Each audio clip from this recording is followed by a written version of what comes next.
Teleamazonas presenta 24 horas con Belén Merizalde.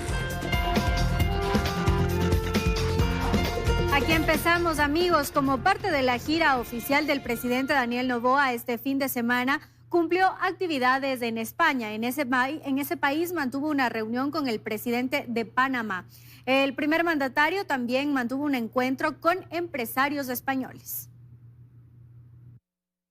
Noboa, tras concluir con su visita oficial a China, este fin de semana viajó a España, donde será parte de la Conferencia Internacional sobre el Financiamiento para el Desarrollo que promueve las Naciones Unidas. En ese país, el jefe de Estado mantuvo una reunión bilateral con su homólogo de Panamá, José Raúl Mulino. En la cita se preparó el camino para la firma de un posible acuerdo entre ambos países sobre doble tributación y la lucha contra la evasión fiscal. Panamá, que ha avanzado muchísimo dentro de su compliance con los Estados Unidos, con la Comunidad Europea, lo vuelve eso mucho más fácil para el Ecuador seguir en esa línea y poder levantar cualquier restricción o cualquier lista de paraísos fiscales. En la reunión, los jefes de Estado hablaron también de un acuerdo de cooperación futuro para sectores logísticos y energéticos y de nuevas tecnologías entre ambas naciones. Pero también se habló de la participación del Ecuador en el Foro Económico para América en Panamá en el 2026. Somos un país importante, usuario del Canal de Panamá, para lo que les he explicado lo necesario que es para los países usuarios el apoyo integral al proyecto de expansión del río Indio, que es lo que le va a permitir al lago del Canal de Panamá tener agua siempre y contrarrestar los efectos climáticos de sequía. Tras ello, Noboa se reunió también con el presidente de la Junta de Andalucía en España, con quien abordó temas de cooperación en cultura y diversidad. Y que aspiramos a tener unas relaciones todavía más fructíferas en el ámbito cultural, en el ámbito social y también en el ámbito económico. Somos países hermanos y es una gran oportunidad que el señor presidente haya venido a Sevilla, que es probablemente el rincón de Europa más latinoamericano que existe en el mundo. En ese mismo espacio, la delegación ecuatoriana mantuvo mesas de trabajo con representantes de 17 empresas españolas y el presidente Noboa con Antonio Pulido, presidente de la Fundación Cajasol. Lo que ha también dado a conocer el Ecuador son las oportunidades, esa seguridad jurídica que estamos construyendo y obviamente la invitación abierta a la inversión extranjera. De aquí, en estos momentos, esta visita del presidente ha arrancado posibles inversiones de empresarios andaluces para que vayan allá a Ecuador. La gira en España termina este lunes. En Quito, Karen Aro, Teleamazonas. Y como parte de esta gira, Ecuador y China firmaron un plan de cooperación para promover el proyecto denominado Nuevas Rutas de la Seda, el cual busca financiamiento para la construcción de infraestructuras estatales y conectividad. Además, con la visita del presidente Daniel Noboa, se logró que productos como el mango ingresen a ese país sin arancel. La visita del presidente Daniel Noboa a China deja importantes avances en temas comerciales, energéticos, educación, tecnología y conectividad para el Ecuador. Durante la última reunión con el equipo de trabajo del presidente Xi Jinping en Beijing, se concretó la ampliación de nuevos mercados, la atracción de inversiones y la cooperación conjunta. Por ejemplo, el mango ecuatoriano se suma a los productos como el camarón, el cacao y las flores que ya ingresan sin arancel a ese país. Es importante, es fundamental mantener, y no solo mantener, sino fortalecer los lazos con la China. Nuestro pueblo nos pide, nuestro pueblo nos exige soluciones, nos exige empleo, nos pide desarrollo, nos pide intercambio, comercio y también buenas relaciones con todos los países. Entre los acuerdos más importantes se ratificó la participación del Ecuador en las nuevas rutas de la seda, mediante un plan de cooperación, proyecto ambicioso del gigante asiático, del cual el Ecuador es suscriptor desde el año 2008. Esta vez enfocado en la atracción de inversiones para levantar infraestructuras estatales y de conectividad. Los dos países están en la industria energética, infraestructura de energía y otros campos. Hemos llevado a cabo una cooperación fructífera. Economía, cultura y juventud también fueron parte de los temas que se abordaron durante los 5 días de estadía de la delegación ecuatoriana en China. En Quito, Karen Aro, Teleamazonas. Más de $1 millón podría costar la defensa de alias Fito en Estados Unidos. El abogado Alexei Schat, conocido por representar a varios narcotraficantes, defenderá al cabecilla de los choneros en ese país. Así luce la página de internet de Alexei Schat, abogado que fue contratado por alias Fito para defenderse en Estados Unidos. El penalista neoyorquino ofrece ayuda a quienes atraviesan un proceso de extradición y comunica que maneja una amplia variedad de casos por crímenes, narcóticos y lavado de activos. Su historial incluye la defensa de personajes como alias Tomás, ex miembro de los Comba, a quien logró reducir la condena a 77 meses pese a los cargos de múltiples homicidios. Schat también fue otro de los abogados que defendió a Juan Carlos Ramírez, alias Chupeta, uno de los cabecillas del extinto cartel del Norte del Valle. Chupeta era conocido por acumular una de las fortunas más grandes del narcotráfico y que ascendía a más de $1.000 millones. La defensa de alias Fito en Estados Unidos podría superar el $1 millón, afirman especialistas. En ese país los abogados cobran por hora de estudio del caso. Cada hora podría llegar a costar más de $1.500. Y obviamente eso se multiplica y se incrementa dependiendo de qué tan voluminoso es el expediente, porque eso requerirá de que se tengan que invertir más horas.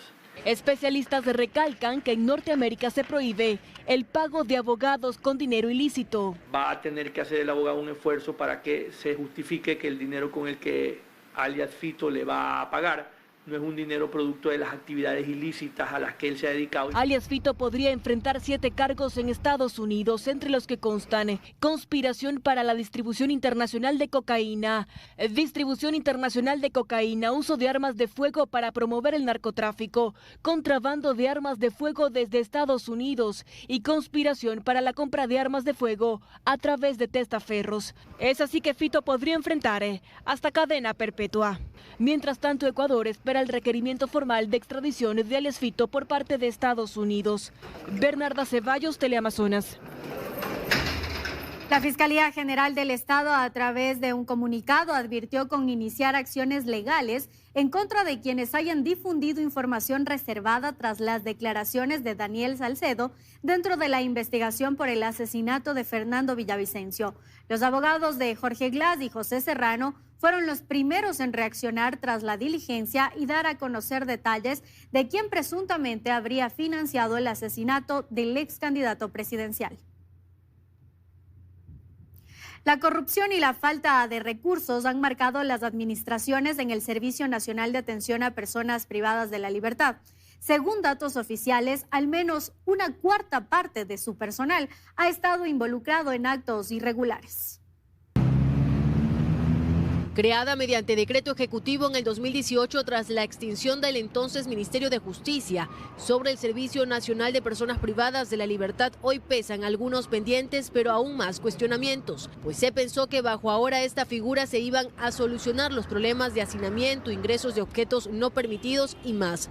No obstante, el tiempo da cuenta que, al contrario de lo que se planteó, algunos puntos se han agravado, como el ingreso de armas, celulares y de forma indiscriminada también de cantidades de droga, que en complicidad con autoridades han permitido que los recintos carcelarios se conviertan en epicentro del crimen y ascenso de las mafias. Y para ejemplo, agosto del 2023, cuando 9 funcionarios del SNAI fueron procesados, entre ellos 2 directores penitenciarios, tras el hallazgo de fusiles, bombas, municiones, granadas, explosivos, droga y dinero que estaban ocultos al interior de las oficinas administrativas de la Penitenciaría del Litoral, uno de los centros carcelarios más grandes del país, y donde se ha registrado de igual forma la mayor masacre de la historia del país, con 119 reos asesinados. Por culpa de los militares Incautaciones de armas y droga también se han dado en la cárcel del Inca, Latacunga y Ambato. Esto tan solo por mencionar algunos hechos de los cientos operativos realizados por la Policía Nacional en los más de 30 centros de privación de libertad del país. Debido a estos casos de complicidad y mala práctica, se ha afectado al correcto funcionamiento y orden en las cárceles del Ecuador. Y aquí recopilar algunos datos certeros. En el 2023, el SNAI abrió 772 sumarios por faltas graves graves a personal penitenciario.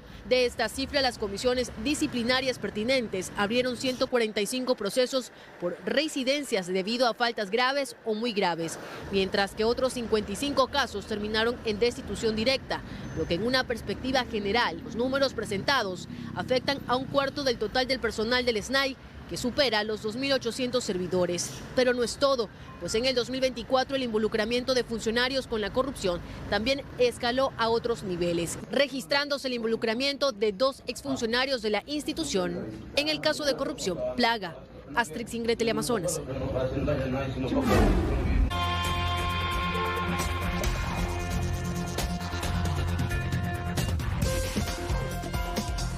Seguimos revisando más noticias.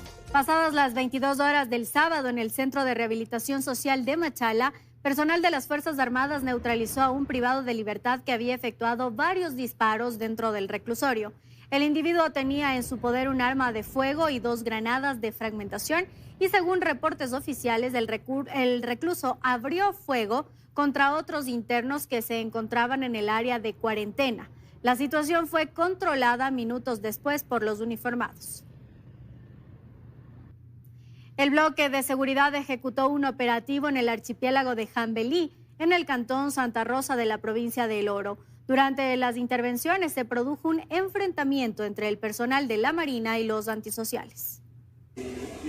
Escopetas de repetición, un subfusil, una pistola, alimentadoras y decenas de municiones de distintos calibres fueron decomisados durante una operación en la que se produjo un enfrentamiento armado entre antisociales y personal de la Marina en alta mar. En una camaronera que también, por información reservada, servía también como un lugar donde se guarecían personas que pertenecían a una de las GDO de aquí de la ciudad. El operativo se ejecutó este fin de semana en el estero El Bravito, situado en el archipiélago de Jambelí, logrando el decomiso de este armamento, que era utilizado por presuntos integrantes de grupos delictivos. Aparece una embarcación que se percata que se trataba de personal de Infantería de Marina y Policía Nacional y abre fuego.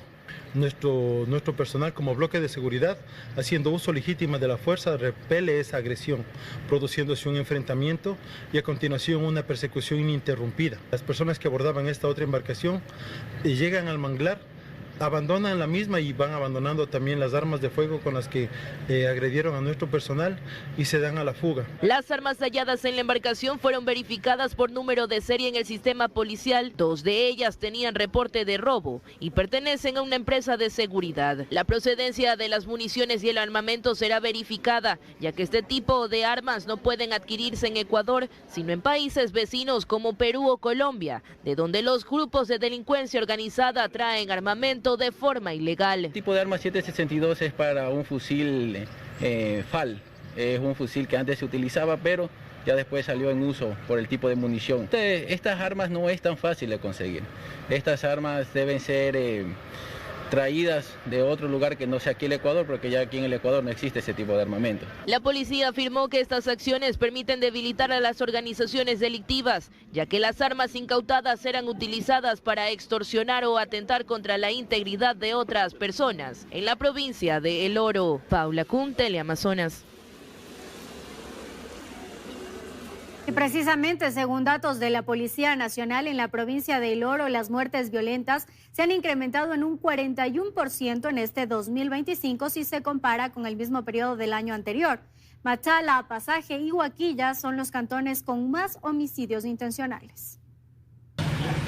Han transcurrido cerca de 3 meses desde que el ministro del Interior John Reinberg y de Defensa Giancarlo Lofredo lideraron el bloque de seguridad en la capital orense.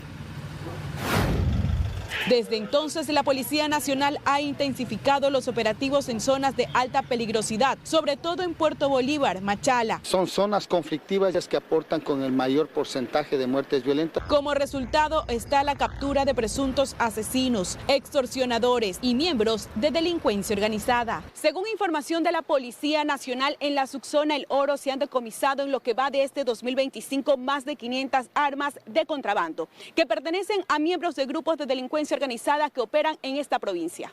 En lo que va del 2025, en la subzona El Oro se han registrado más de 300 homicidios intencionales, siendo un 41% más de los hechos registrados el año anterior. Además, la policía enlista Machala, Pasaje, Huaquillas, Santa Rosa y Zaruma como los cantones con más crímenes registrados. Solo en Machala, de enero a junio 2025, se contabilizan cerca de 130 muertes violentas. Aquí hay a diario el tema de balaceras. El jefe de policía de la subzona El Oro, William Calle, menciona que al ser una de las provincias con puerto, minas y frontera, es más codiciada por los grupos de delincuencia organizada. Estamos viendo que la constancia es aquí vacunar, disparar, poner explosivos, tanques de gas. Aunque el comando policial se encuentra en Guayaquil, Dávila menciona que continuarán en territorio. Ya tenemos un cronograma, tenemos que estar en Los Ríos, tenemos que estar en Manabí, en Esmeraldas, en Zona 8, volver a esta subzona El Oro y a las demás subzonas o provincias, como quieran llamarlo, donde tengamos la necesidad de estar. El objetivo es poner fin a los hechos violentos en el país. Erika Vera, Teleamazonas. El Ministerio de Educación registra 2 casos de armas encontradas al interior de instituciones educativas y no se atreve a dar una cifra sobre violencia entre pares, pues la cifra, dicen, es alta. Los departamentos de consejería estudiantil están desbordados de casos y el personal es escaso. Un menor con un arma en su clase y una riña entre 2 estudiantes afuera del colegio son los últimos hechos violentos que se han registrado en el sistema educativo, reflejando un sistema con una creciente problemática de inseguridad y una deficiencia de control dentro de las aulas. Denuncias del tema de armas de fuego tenemos 2 en este año lectivo. De temas de violencia es complejo dar un número porque realmente hay un número bastante alto de casos que han sido reportados. Hace años que debió declararse en emergencia la educación. La principal materia prima son los cerebros de los niños y los jóvenes y no le estamos prestando atención. Pues pese a que la escalada de violencia en el país ha empezado a normalizar estas conductas para las generaciones más jóvenes y los impulsa a replicarlas, la principal causa de la creciente inseguridad en las instituciones es la falta de educación en valores que les enseña a discernir entre lo correcto e incorrecto. Se quitó el tema de valores de la educación, que ahora ventajosamente ha reactivado.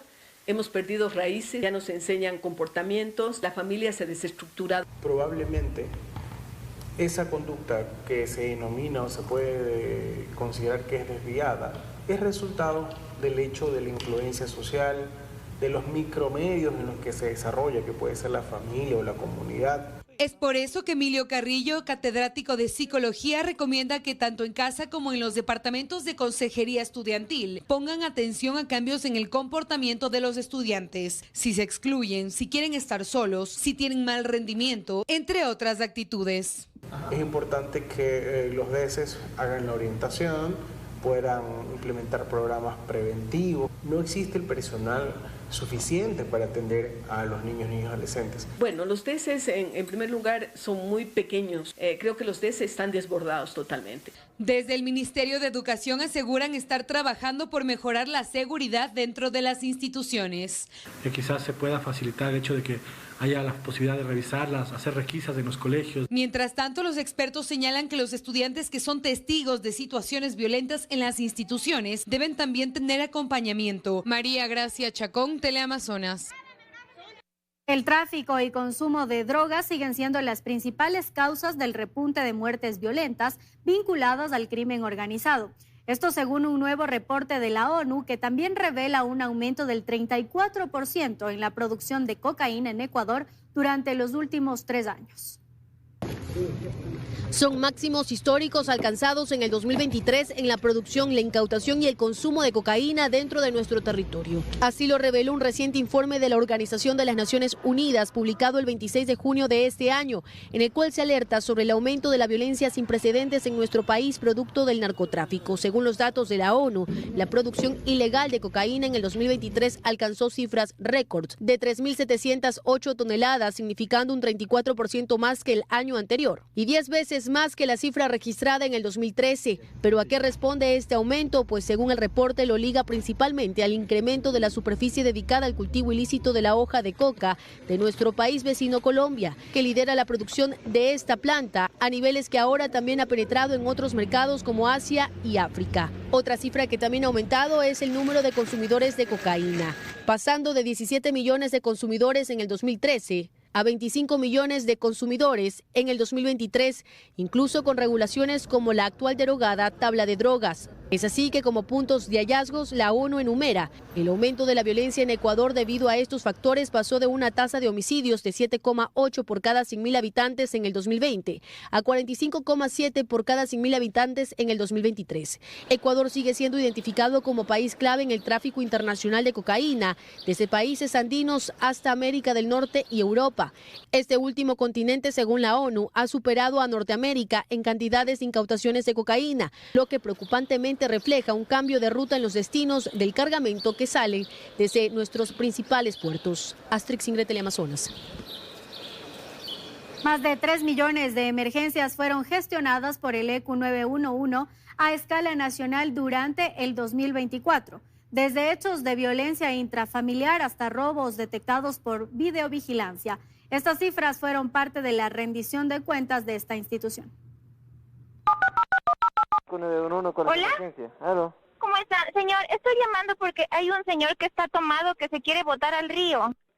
Detrás de cada llamada que llega al ECU 911 hay este tipo de emergencias. Emergencias reales. Solo en el año 2024 esta entidad coordinó más de 3 millones de casos como estos en todo el país, con un objetivo claro, salvar vidas. Así explica el director general del ECU 911, Juan Carlos Paladines.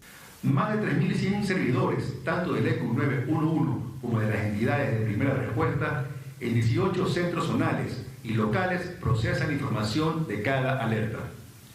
El promedio de tiempo para levantar la ficha de detección es aproximadamente 2 minutos. Y esta información se transmite por diferentes canales a más de 154 instituciones articuladas que acuden para la atención coordinada y oportuna de las emergencias. En su rendición de cuentas explicó además que el 67% de las emergencias estuvieron relacionadas con seguridad ciudadana. También se atendieron más de 90.000 casos de violencia intrafamiliar, alertas por accidentes, incendios y más de 10.000 llamadas relacionadas con personas con discapacidad. Esto representa que en el 2024 se tuvo un 6.3% menos de alertas. Las emergencias de seguridad ciudadana bajaron en un 4.8%. Comprendemos que los decretos de estado de excepción y los operativos de control en provincia clave para la seguridad nacional dieron resultados del eje preventivo. Eso además que gracias al sistema de videovigilancia se captaron 367.000 alertas visuales en todo el territorio, desde robos en progreso hasta el acompañamiento visual en operativos y eventos electorales. Pero no todo fue positivo. Más de 112.000 líneas telefónicas fueron suspendidas por su mal uso del sistema. Su mal uso puede provocar que una emergencia real se agrave o incluso que una vida se pierda. Emergencias que se continúan coordinando de la mano de la Policía Nacional y otras instituciones del Estado. En Quito, Ismenia Solórzano, Teleamazonas.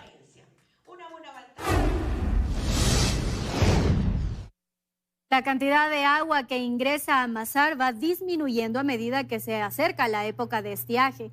Especialistas mantienen su postura del regreso de los apagones.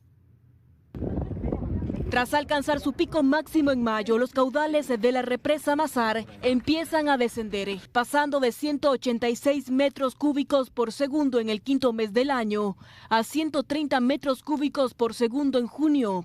Es decir, la cantidad de agua que ingresa a la represa es cada vez menor, y esto se da porque las lluvias empiezan a escasear en esa zona del país. Si bien es cierto, todavía estamos de manera operativa, la central puede trabajar sin ningún inconveniente, es de preocuparse que esté decrementando a este ritmo. El mínimo del caudal o volumen de agua que debe ingresar a Mazar es de 80 metros cúbicos por segundo. Debajo de esos niveles, la represa empieza a tener problemas de estabilidad, aunque claro, tiene agua de reserva en su embalse que actualmente está a 35 metros por encima del mínimo operativo. Si continúa con esos niveles, Mazar podría operar hasta 2 meses después del inicio del estiaje, que hasta el momento es en septiembre. Pero si estamos en las condiciones mínimas, ahí se tiene que hacer lo que se hizo el año pasado, apagar estas centrales y operar por lo menos, como el año pasado, al 21% de su capacidad operativa, lo cual no es productivo para el país, contando con que nosotros somos hidrológicamente dependientes. Y es ahí cuando surge la problemática.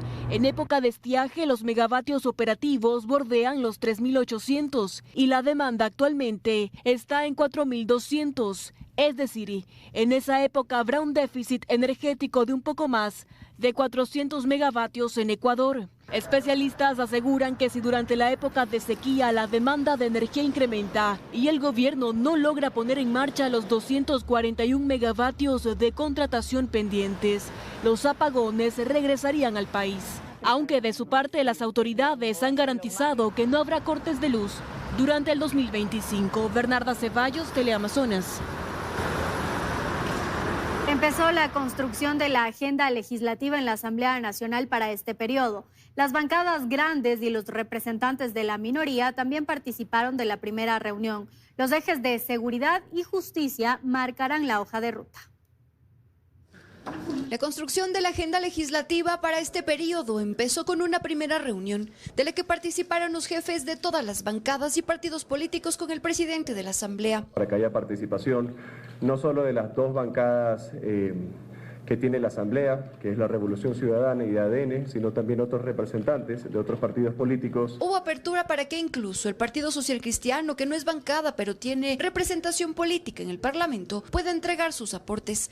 Alfredo Serrano los lidera. Dijo que las reformas a la Ley de la Función Legislativa, el Código Integral Penal y el agropecuario, que ya fue vetado por una vez, están entre las prioridades. Y también en el proyecto que vetó el presidente del IES. Vamos a insistir en ese proyecto de ley, presentando un nuevo proyecto de ley que va en el mismo sentido para que ningún gobierno le meta mano a los recursos del IES.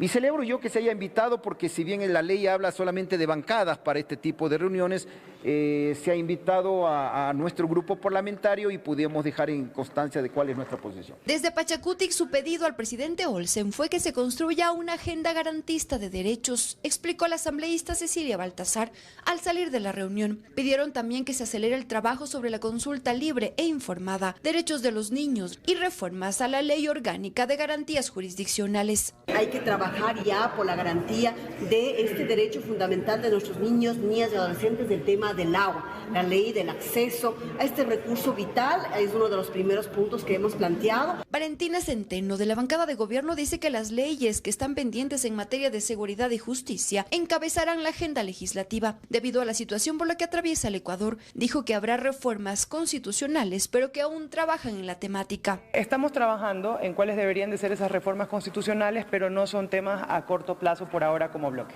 Pero nosotros estamos proponiendo que se trabaje en la generación de empleo, en la justicia y la seguridad, en la productividad y en la innovación. Según lo que establece la Ley de la Función Legislativa, el presidente de la Asamblea tiene 60 días para elaborar la agenda, es decir, hasta el 14 de julio. Olsen les dio hasta el viernes 4 para entregar por escrito sus propuestas al resto de legisladores. Esta hoja de ruta debe ser evaluada de manera semestral, dice la ley. En Quito, Karen Aro, Teleamazonas. Tiempo de una nueva pausa. El Servicio de Rentas Internas realiza fuertes controles hacia los contribuyentes que evaden sus responsabilidades tributarias. Conozca los detalles al regresar.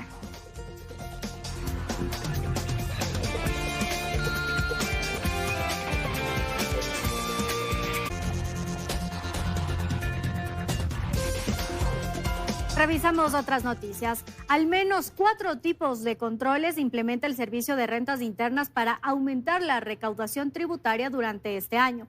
Según la entidad, actualmente más de 100.000 contribuyentes están en la mira.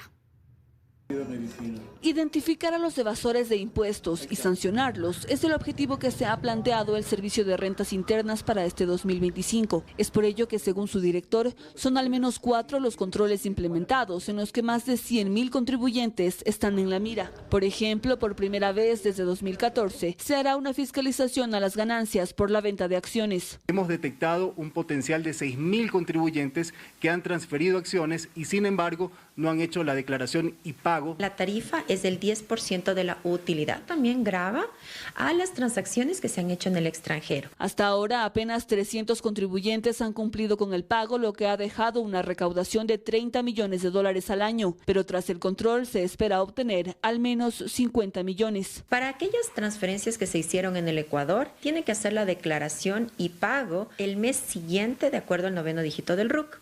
Si es que la transferencia se hizo en el extranjero, hasta 60 días y el día 26. Otro de los blancos será además las utilidades acumuladas por las empresas y que no han sido distribuidas, cuyo potencial es de $29.000 millones. Si los accionistas reunidos deciden distribuir los dividendos, en el momento de pagar un impuesto, que básicamente es el 10%. El cobro de impuesto a la salida de divisas no declarado entre 2022 y 2024 es la tercera arista, cuyo plazo vence el próximo 30 de junio. Hemos recaudado hasta el momento $4 millones y la expectativa de recaudación del 2022 al 2024 es de cerca de $12 millones. Y finalmente se trabaja en la implementación de controles extra para el IVA e impuesto a la renta. Hemos detectado otros nichos, por ejemplo el de profesionales, doctores, abogados, que también tienen esta práctica de ocultar sus ganancias. Vamos a salir también un control a las SAS. Hemos hecho cruces ya con la facturación electrónica. En total, al año se recaudan $1.200 millones por procesos de control y con estas medidas se espera compensar los cerca de $1.000 millones que ya no se recibirán por contribuciones especiales, alcanzando hasta diciembre $20.000 millones por tributos. Lucía Clavijo, Teleamazonas.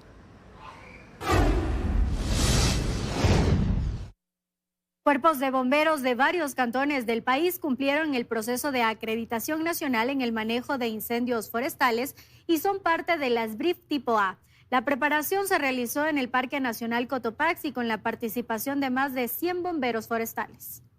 Los cuerpos de bomberos de Chone, El Oro, Manta, Guayaquil y Latacunga participaron en labores operativas y ejercicios técnicos en el marco del proceso de acreditación nacional de las Brigadas de Incendios Forestales BRIF. Es importante resaltar que la acreditación tiene ejercicios, pero están enmarcados dentro de una simulación de un incendio forestal en la Reserva Ecológica El Boliche, el cual las 5 BRIF que están reacreditando están atendiendo esa simulación. Entonces son actividades reales y adquieren experiencia y vemos sus capacidades y competencias para la respuesta a los ejercicios. Más de 100 bomberos forestales combatientes fueron desplegados en distintos escenarios simulando condiciones reales de incendios forestales, con el objetivo de poner en prueba su capacidad operativa, su respuesta táctica y la efectividad de sus procedimientos para proteger áreas vulnerables. Dentro de la actividad de hoy se desplegaron los 5 componentes, los cuales se unificaron y tienen una labor entre generar una línea de defensa de 400 a 600 metros. Van a tener un escenario con un lesionado para que practiquen y ver sus competencias y capacidades. Esta acreditación permitió evaluar en tiempo real las capacidades de respuesta, la toma de decisiones y la gestión eficiente de recursos frente a eventos adversos. Considero que es difícil, después de venir de sobre los 50 metros sobre el nivel del mar, subir a 3.700 metros sobre el nivel del mar. Eso significa que tienen corazón, que tienen mística. Con este proceso, los cuerpos de bomberos de Latacunga, Chone, El Oro y Manta alcanzaron la acreditación nacional BRIF tipo A, como brigadas forestales especializadas. En Latacunga, Juan Pablo Toro, Teleamazonas.